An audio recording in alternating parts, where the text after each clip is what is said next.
정봉재 정치쇼 3부 들어가겠습니다. 자, 정두원 전 의원의 백투더 정치. 그런데 백투더 정치는 타이틀만 그러고요. 현실 정치에 대한 날카로운 비평, 날카로운 분석. 정두원 의원님 자리하셨습니다. 네, 안녕하세요. 예. 모 방송국 네. 개표 방송에 딱 광화문 한복판에 앉아 계시던데요. 네, 그렇죠. 비주얼이 빛났어요. 멀리 가면서 저는 옆방송국에서 하고 있었는데, 네. 그 유리박스 안에 있더라고요. 네, 분장을 잘했던 모양이죠. 예. 아니, 분장을 잘한 게 아니라 유리상자 안에서 빛나갖고, 네. 그 가수 유리상자 생각났다. 자, 지난주 MB 정부는 인사에 실패했다. 예. 라는 말씀을 하셨고, 초기 인사에 달려있음을 암시했단 말이에요. 예. 지금 문재인 정부라고 부르지 말아달라고 했는데 어쨌든 문재인 대통령 시대가 열리면서 인사가 지금 이 정도는 빠른 거 아닌가요? 빠를 수밖에 없죠. 아니 인수위원회도 안 거쳤는데. 예. 아니, 그러니까 바로 대통령직을 수행해야 되니까. 그때 정도원 의원님이 뭐라고 말씀하셨냐? 한 구석에서 한 축에서 네. 인사를 준비하고 있어야 된다. 네. 하고 있었던 것 같아요. 하고 있었더라고요. 저희 동네 우리 같은 동네 사시거든요. 예. 홍은동. 예. 홍은동에 거기 호텔이 하나 있거든요. 거기서 작업을 했다 그러더라고요. 그게 맞죠. 작업을 했었어야죠. 그래서 인사가 났는데 인사를 잘 하셨네요. 그래요? 제가 볼 때는 아주. 일단 국무총리 후보자 발표했고. 예. 내정자죠. 대통령 비서실장 국정원장 후보자. 예. 이른바 그 가장 중요 요직은 다 발표한 거 아니에요? 빅3라 그러죠. 빅3? 예. 그런데 굉장히 무난한 인사였던 것 같고요. 예. 일단 이분들이 다 원만한 분들이에요. 그래서 이제 야당과의 관계도 굉장히 고려를 했던 것 같고, 그래서 과거에 비교해 보면 이제 MB 때나 박근혜 정부 때나 다 초기 인사에서 이제 사람들한테 결국 실망을 엄청 줬거든요. 그 턱을 못 넘어갔잖아요. 거기서 이제 기스가 난 거죠. 속된 말로. 예. 그러면서 그 내내 이제 어렵게 갔는데 이번에는 출발이 아주 산뜻하고 좋았던 것 같아요. 이낙연 의원하고도 같이 의정 활동도 많이 했잖아요. 예, 정말 원만한 분이죠. 그런데 이제 다만 아쉬운 것은 대통령 자체가 원만한 분이잖아요. 유한 분이고. 그러니까 좀 그 밑에 빅3 정도에서 한 명 정도는 좀 강단 있는 좀 카리스마가 좀 보이는 그런 사람이 하나 있었으면 하는 그런 아쉬움은 있죠. 돌발 질문. 네. 입각 지원 안 받았어요? 무슨 말씀입니까? 저 같은 사람한테. 아니, 협치. 글쎄요. 가장 지난 이명박근혜 정권 때 쓴소리를 많이 하신. 네. 아니, 이제 사실 선거 과정에서 예. 이제 협조 요청은 사실 몇 차례 받았어요. 네. 그때는 이제 여러 분야에서 이제 협조를 받으려고 노력을 했었잖아요. 예. 그렇지만은 입각은 언감생신입니다. 입방을 했잖아요. 방송국에 들어오셔서. 자, 우리 정도원 의원님 모시고 말씀 듣고 있는데 샵 1035 청취자분들 문자 보내주시기 바라겠습니다. 단문 오시면 장문 100원. 송다슬님 왜 이번에 기권을 하셨나요? 이게 무슨 말씀인가요? 지난번 이제 개표 방송 때. 투표 안 하신다고 진짜 안 하셨어요? 예, 제가 이제 그때 앵커가 예. 투표하고 오셨죠? 그래서 제가 아니 저 기권했습니다. 그랬더니 앵커가 갑자기 당황하더라고요. 예, 제가 당황했어요. 예, 그래갖고 이제 실검 1위도 올라가고 이제 비난도 많이 받고 그랬는데 사실 투표를 안 했거든요. 예. 왜 안 했냐면 제 성에 차는 후보가 없었어요. 그러니까 제가 억지로 할 수는 없잖아요. 그래서 투표를 고민하다가 기권했는데 2012년도에 했잖아요. 그때도 가운데다 찍었어요. 가운데다. 네, 박근혜 대통령 차마 제가 너무 잘하기 때문에 찍을 수가 없어서 그냥 제가 무효표를 만들어버렸죠. 국회의원이 투표장에 안 갈 수도 없잖아요. 근데 가서 차마 한나라당 의원이지만 한나라당 후보를 찍을 수가 없었어요. 이분이 대통령이 되면 어떻게 될 거라는 게 제가 뻔히 알고 있었거든요. 탄핵될 거라는 건 뻔히 알고 계셨기 때문에. 하여간 끝까지 못 갈 거라고 저는 생각을 했어요. 그래서 제가 차마 못 찍고 그냥 가운데다 찍고 말았는데 이번에도 투표를 안 하고 왔는데 그렇게 물어보는데 이렇게 대답할 수가 없잖아요. 그래서 사실대로 얘기를 한 거고. 예. 그래서 제가 늘 진실을 말할 때가 가장 위험할 때라고 얘기하잖아요. 예. 근데 이제 거짓말은 할 수가 없었고. 그리고 애들로서 할 수 없는 그런 질환이 있다고. 그리고 또 기권도 일종의 권리 아니겠어요. 예. 그러니까 뭐 자랑스러운 일은 아닙니다. 그렇죠. 네. 자, 국회와의 협치, 야당과의 협치를 계속 강조해요. 그리고 저는 이제 궁금한 게 처음 광화문에 나와서 2분 정도 간단하게 인사말을 했는데 그 메시지가 중요하다고 우리가 예의주시하고 있었거든요. 네. 그건 어떻게 보셨어요? 그것도 메시지도 좋았고요. 그러니까 이제 준비를 의외로 많이 하셨더라고요. 왜냐하면 당선이 유력시 됐었잖아요. 예. 사실 이번 선거는 사실 어떻게 보면 싱거운 선거였거든요. 2007년도 이명박 대통령 될 때하고 비슷한 네, 그때, 반대 상황. 예, 그때 비슷했죠. 그러니까 이제 본인으로서는 당연히 준비를 했었어야 하고 예. 잘 했던 것 같아요. 그러니까 메시지도 좋았고요. 어쨌든 출발이 좋으니까 기대가 큽니다. 야당들 반응이 네. 선뜻 세게 못 나와요. 못 나가죠. 그리고 왜냐하면, 예. 당선되자마자 야당을 다 방문했어요. 예, 이것도 좀 의외 아니에요? 그것도 잘하신 거고요. 이제 그리고 또 어차피 협치를 할 수밖에 없잖아요. 구조가 의회 예. 구조가. 그러니까 연정은 선택이고 협치는 필수다 이렇게 말이 나오는데 연정은 선택이고 협치는 필수다. 그래서 본인 이제 국정 운영을 위해서도 그렇게 할 수밖에 없는 거고 잘하신 거고요. 예. 어쨌든 그 야당과의 이제 협치가 앞으로 국정 운영의 성패를 좌우할 것 같아요. 청취자분들이 이 대목에서 질문이 들어옵니다. 네. 연정과 협치 차이가 도대체 뭡니까? 연정은 정식으로 내각을 나누는 거고요. 예. 협치는 이제 사안별로 이제 연대를 하는 거죠. 한두 명 장관을 또 임명할 수도 있잖아요. 그런 거를 연정이라고 그건 그러죠. 연정으로 가는 예, 건가요? 그러면서 이제 그 당끼리 아주 예. 구체적으로 이제 협약서를 맺습니다. 연정일 경우에. 예, 법안까지도 이런 법안을 만들고 어떤 방식으로 만들고. 근데 독일이 연정의 이제 아주 대표적인 국가잖아요. 그 연정할 때 아주 그냥 수백 페이지에 이르는 합의문을 만듭니다. 그게 연정이고요. 협치는 그보다 좀 느슨하죠, 아무래도. 근데 지금 통합정부를 추진한다고 했는데 사실 좀 애매해요. 그게 무슨 말인지. 그러니까 이제 제가 볼 때는 야당 인사가 아니라 야권 인사 출신도 많이 입각이나 예. 정부 이제 이 자리에 배려를 하겠다 그런 뜻으로 비춰지는데 예. 좀 느슨하죠. 애매하고요. 그럼 제가 아까 질문한 게 정답이네요. 어떻게 정돈 의원님께 입각 제안한다면 이건 협치의 한 그 모양 아닌가요? 설령 그런 일이 생각이 있다 하더라도 지금 그렇게 말씀하시는 건 방해하는 겁니다. 그렇죠? 지금 방해하려고 그랬는데 포항처럼 방송 못 나오시잖아요. 교묘한 수를 썼네 내가 쓰다 보니까. 자 0090님 저는 바른정당에서 정돈 의원한테 연락할 거라고 생각했는데 곧 연락 오실 거예요. 그때 예스 해주세요. 말씀 고맙습니다. 예, 아직 답변 안 했었습니다. 이럴 땐, 자, 이현진님, 2년 전 추석 때 홍제역에서 아이스 커피 드린 홍제동 주민입니다. 방송 잘 듣고 있습니다. 그러셨구나. 자, 조국 교수를 우리가 앞서 얘기를 많이 나눴기 때문에 얘기를 안 하려고 그랬는데 어쨌든 조국 교수는 검찰 개혁이라고 하도록 가장 많은 얘기를 했던 사람이고 네. 검찰 실질적인 실무 경험은 없어서 우려 반 기대 반 하는데 정도원 의원님 어떻게 보세요? 저도 오면서 방송을 들었는데요. 예.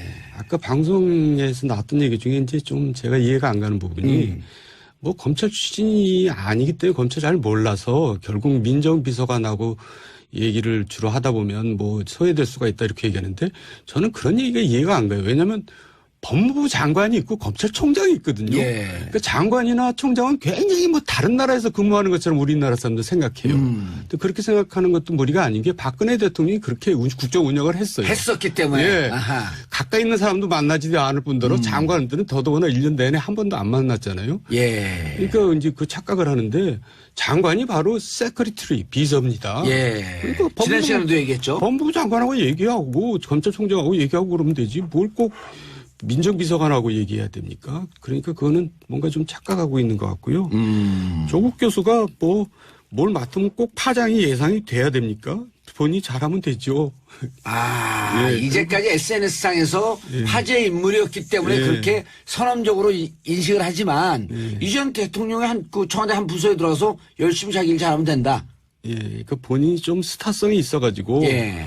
좀 뭐랄까 제처가 크고 쇼맨십이 있어 보이니까 아마 뭐 전문용어로 관종이라 그러죠. 네, 그렇죠. 그러니까 이제 그런 걱정들 하는데 본인이 그러면 오래 못 하겠죠. 이제 자리를 맡으면 또 자리에 합당하게 예. 자기가 진중하게 일을 또 해야 되겠죠. 정치를 잘하는 삼선, 예리한, 독설의 달인, 전국법의 달인 정도원 의원께서 조국 민정수석에게 한마디 꿀팁을 드린다면 성공하기 위해서 예, 이제 일을 직접 할 때하고 밖에서 비판할 때하고는 전혀 다르죠. 예.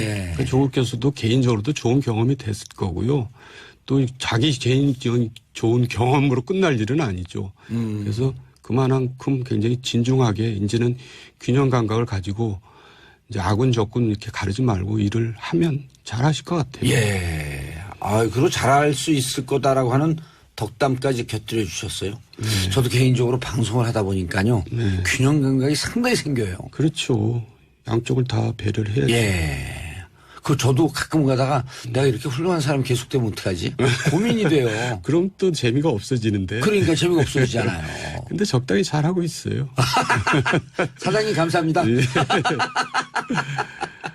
자, 문자 보내주시고 샵 1035 단문 50원 장문 100원 정도원 의원님과 함께하고 있습니다. 자, 3371님. 저는 노량진 수산시장에서 일하는 50대 주부입니다. 이 시간이 퇴근하는 때입니다. 새벽서부터 일하셨죠? 들을수록 재미있고 정치를 누가 잘하는지 객관적으로 조금은 알겠어요. 시장에서 홍보 많이 할게요. 감사합니다.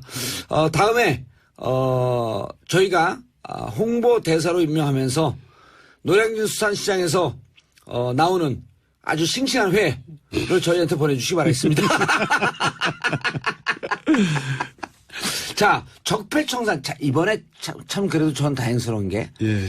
적폐청산 개혁 드라이브 걸면서 겉으로만 그냥 소리만 요란하고 막상 개혁 못한 이 정부들이 많았었잖아요. 네. 근데 그걸 소리 소문 없이 정의와 원칙이라고 하는 단어에 숨겨버린 거. 전 이거 좀 잘한 것 같은데. 그렇죠. 그래도 적폐청산을 하겠다 그랬단 말이에요. 근데 적폐청산을 한다 그래서 예.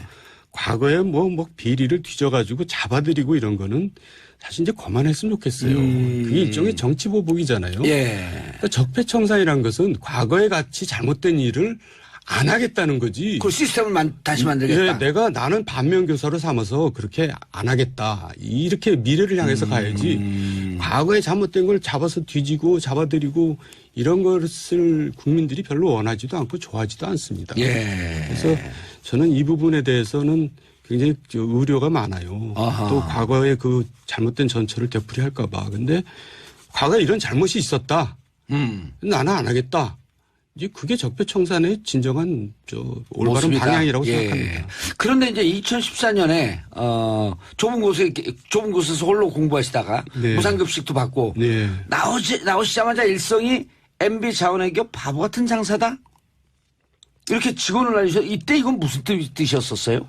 그러니까 이제 자원 외교란 말 자체가 난센스입니다. 우리가 자원을 이제 들여오기 위해서 가는데 나 사러 간다. 그리고 우리 굉장히 이거 꼭 사야 된다. 그리고 살아가는데 굉장히 중요한 사람이 간다. 대통령형이 간다. 그러면 어떻게 하겠습니까? 물건값이 올라가죠. 예, 이런 바보 같은 장사가 어디 있어요? 이건 교묘하게 은근슬쩍 장사를 해야죠. 그리고 자원외교에는 국제 브로커들이 반드시 붙습니다. 그래가지고 거기서 뭔가 사기가 난무하거든요. 예. 그러니까 이제 바보 같은 장사를 한 것이지 뭐 불법 위법 장사를 한 거는 별로 없을 겁니다. 왜냐하면 이미 다 뒤졌거든요. 박근혜 정부가 사실은 굉장히 많이 뒤졌어요. 자원외교에 대해서요? 자원외교뿐만 아니라 4대강 뭐 방산비리 소위 사자방 조사를 굉장히 많이 했죠. 그 일반 국민들은 잘 모르는 사실인데. 왜요? 그 기업들도 굉장히 많이 뒤졌고요. 그래서 네.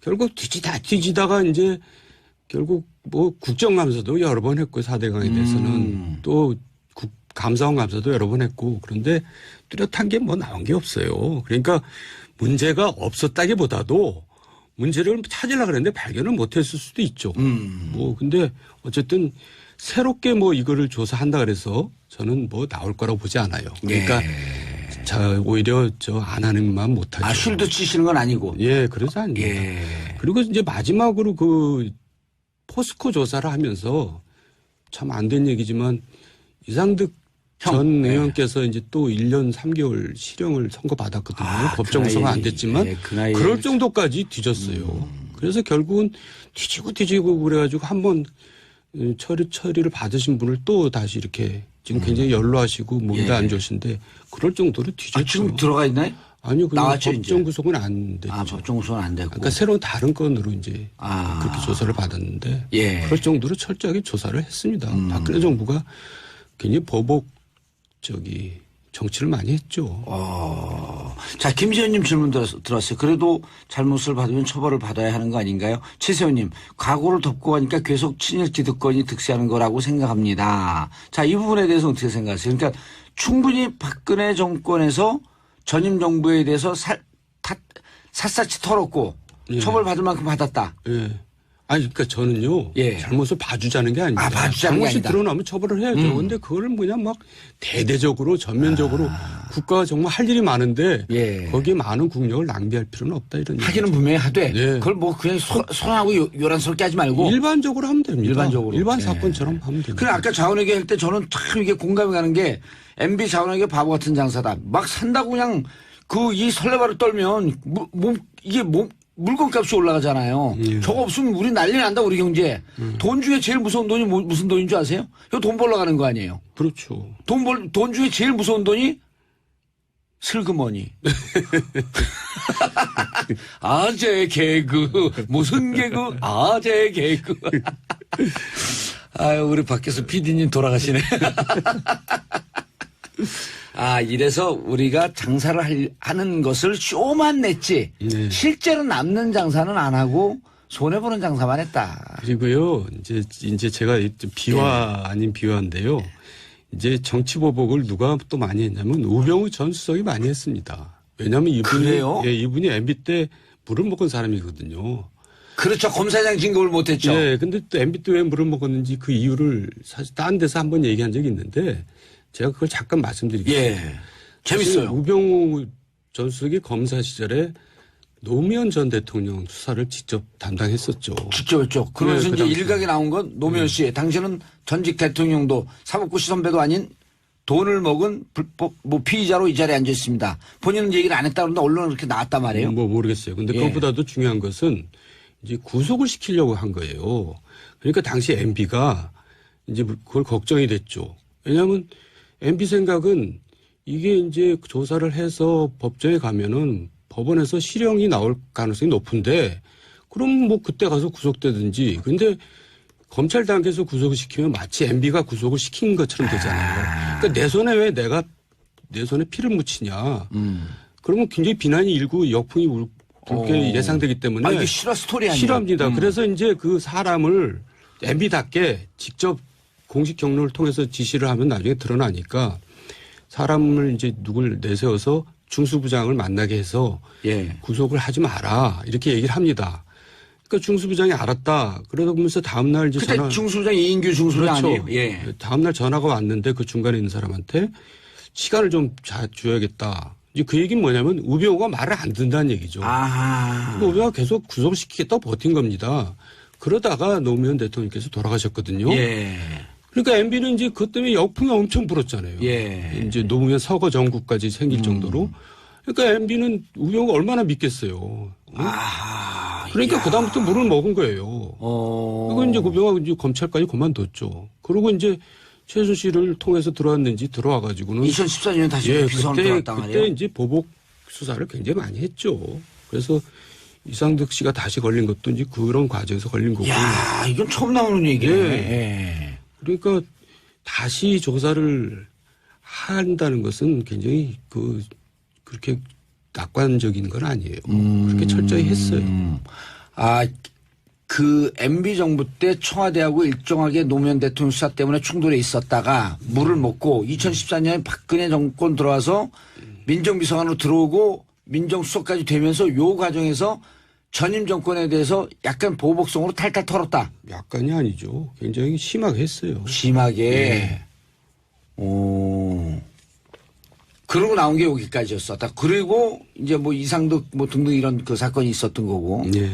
알겠습니다. 자, 정도원님과 함께하고 계시고요. 샵 1035 단문 50원 장문 100원 문자 보내주시기 바라겠습니다. 자, 간단하게 이제 워낙 이쪽에 그 전문 분야니까 야당이 된 보수정당, 자유한국당, 그다음 바른정당, 앞으로 운명. 자유한국당은 이제 도로 친박당이 돼버렸어요. 대선 과정을 거치면서. 그러니까 이제 깨지려면 철저히 깨져서 새 출발을 해야 되는데 이렇게 어정쩡한 상태로 복원이 됐기 때문에 저는 미래가 어둡다고 이렇게 보고 있고요.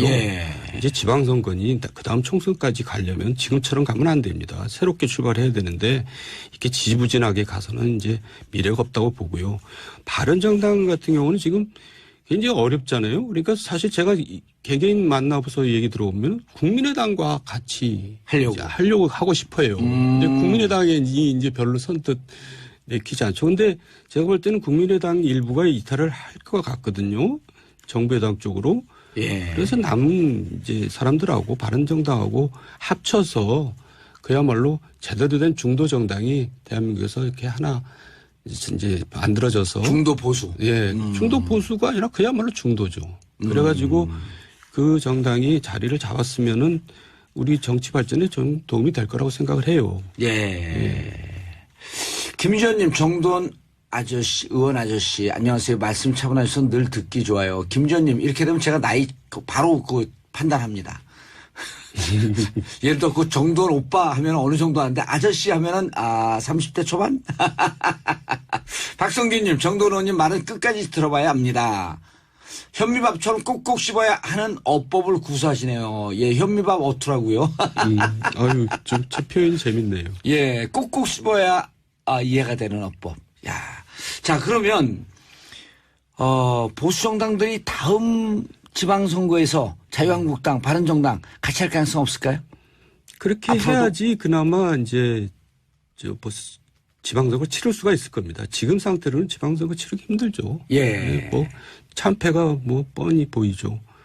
그래서 이런 이합집산을 이제 하려고 이제 정계 개편 이제 움직임이 생기겠죠. 근데 빅뱅 정도는 아니고요. 제가 아까 말씀드린 바른정당과 국민의당 그런 합치는 정도가 예상이 되고 또 기대가 됩니다. 알겠습니다. 정돈 전 의원님의 백투더 정치 의원님 인사하시고요. 네, 수고하셨습니다. 나날이 갈수록 내용이 현미밥처럼 꼭꼭 씹어야 이해가 되는 몸에 착착 꽂히는 현미밥 정돈 선생 잘하셨습니다. 감사합니다. 저희는 내일 10시 반에 다시 찾아뵙겠습니다. 정봉재 정치쇼 마치겠습니다. 감사합니다.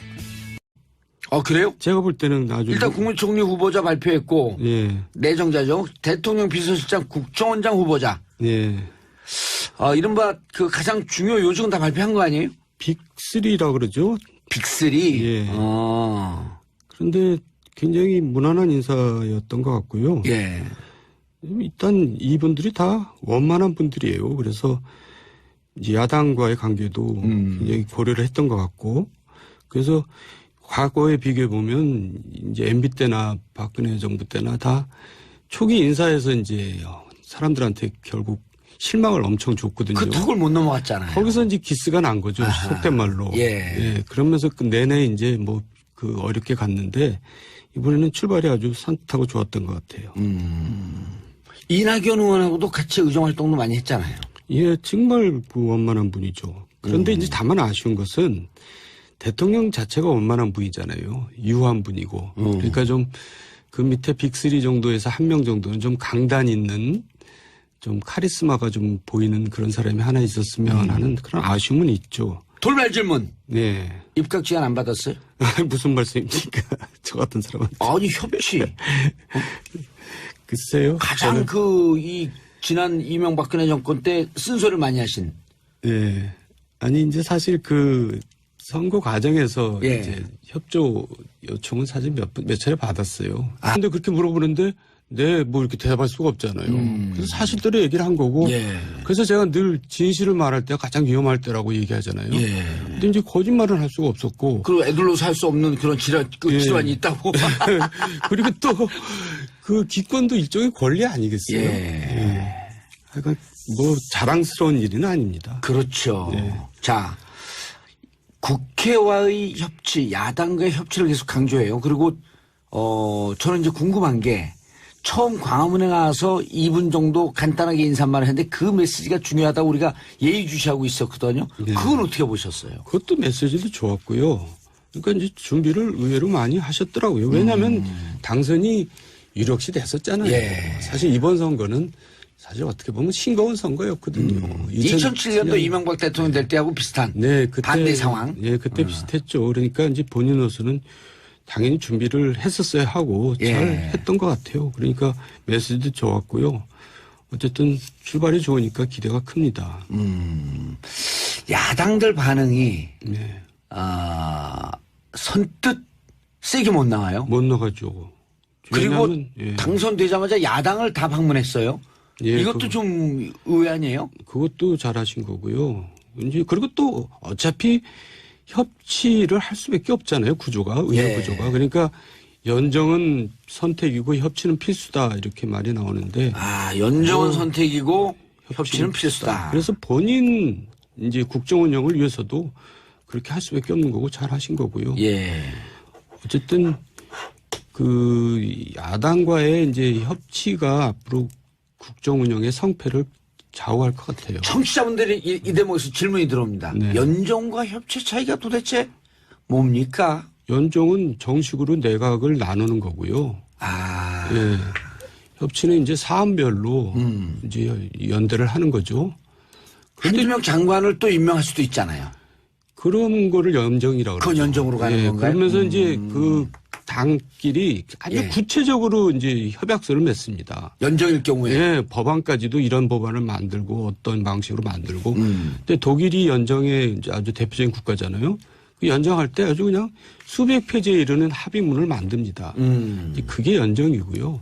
협치는 그보다 좀 느슨하죠, 아무래도. 근데 지금 통합정부를 추진한다고 했는데 사실 좀 애매해요. 그게 무슨 말인지. 그러니까 이제 제가 볼 때는 야당 인사가 아니라 야권 인사 출신도 많이 좀 입각이나 예. 정부 이제 이 자리에 배려를 하겠다 그런 뜻으로 비춰지는데 예. 좀 느슨하죠. 애매하고요. 그럼 제가 아까 질문한 게 정답이네요. 어떻게요? 정돈 의원님께 입각 제안한다면 이건 협치의 한 그 모양 아닌가요? 설령 그런 일이 생각이 있다 하더라도 지금 그렇게 그때는 이제 여러 분야에서 분야로, 네. 여러 분야에서 이제 협조를 받으려고 노력을 했었잖아요. 예. 그렇지만은 입각은 언감생신입니다. 입방을 했잖아요. 방송국에 들어오셔서. 자, 우리 정돈 의원님 모시고 말씀 듣고 있는데 샵 1035 청취자분들 문자 보내주시기 바라겠습니다. 단문 오시면 장문 100원. 송다슬님 왜 이번에 기권을 하셨나요? 이게 무슨 말씀인가요? 지난번 이제 그 개표 방송 때. 투표 안 하신다고 진짜 안 하셨어요? 예, 제가 이제 그때 앵커가 예. 투표하고 오셨죠? 그래서 제가 아니 저 기권했습니다. 그랬더니 앵커가 갑자기 당황하더라고요. 예, 저 당황했어요. 예, 그래갖고 이제 실검 1위도 올라가고 어허. 뭐 이제 비난도 많이 받고 그랬는데 사실 투표를 안 했거든요. 예. 왜 안 했냐면 제 성에 차는 후보가 없었어요. 그러니까 제가 억지로 할 수는 없잖아요. 그래서 투표를 고민하다가 기권했는데 2012년도에 했잖아요. 그때도 그 가운데다 찍었어요. 가운데다. 네, 박근혜 대통령 차마 제가 너무 잘 알기 때문에 찍을 수가 없어서 어허. 그냥 제가 무효표를 만들어 버렸죠. 국회의원이 투표장에 안 갈 수도 안 갈 수는 없잖아요. 없잖아요. 근데 가서 차마 한나라당 의원이지만 한나라당 후보를 찍을 수가 없었어요. 이분이 대통령이 되면 어떻게 될 거라는 게 제가 뻔히 알고 있었거든요. 탄핵될 거라는 건 뻔히 알고 계셨기 때문에. 하여간 끝까지 못 갈 거라고 저는 생각을 했어요. 그래서 제가 차마 못 찍고 그냥 가운데다 찍고 말았는데 이번에도 투표를 안 하고 왔는데 정봉재 정치쇼 3부 들어가겠습니다. 자, 정두원 전 의원의 백투더 정치. 그런데 백투더 정치는 타이틀만 그러고요. 현실 정치에 대한 날카로운 비평, 날카로운 분석. 정두원 의원님 자리하셨습니다. 네, 안녕하세요. 예. 모 방송국 네. 개표 방송에 딱 광화문 한복판에 앉아 계시던데요. 네, 그렇죠. 비주얼이 빛났어요. 멀리 가면서 저는 옆방송국에서 하고 있었는데 네. 그 유리박스 안에 있더라고요. 예, 분장을 잘했던 모양이죠. 예. 아니, 분장을 잘한 게 아니라 유리상자 안에서 빛나갖고 예. 그 가수 유리상자 생각났다. 자, 지난주 MB 정부는 인사에 실패했다. 예. 라는 말씀을 하셨고 초기 인사에 달려있음을 암시했단 말이에요. 예. 지금 문재인 정부라고 부르지 말아달라고 했는데 어쨌든 문재인 대통령 시대가 열리면서 인사가 지금 이 정도 빠른 거 아닌가요? 빠를 수밖에 없죠. 아니 인수위원회도 안 거쳤는데. 예. 아니, 그러니까 바로 대통령직을 수행해야 되니까. 그때 정도원 의원님이 뭐라고 말씀하셨냐면 한 구석에서 한 축에서 네. 인사를 준비하고 있어야 된다. 네. 하고 있었던 것 같아요. 하고 있었더라고요. 아. 저희 동네 우리 같은 동네 사시거든요. 예. 홍은동. 예. 홍은동에 거기 호텔이 하나 있거든요. 거기서 작업을 했다 그러더라고요. 그게 맞죠. 작업을 했었어야죠. 그래서 인사가 났는데 인사를 잘 하셨네요.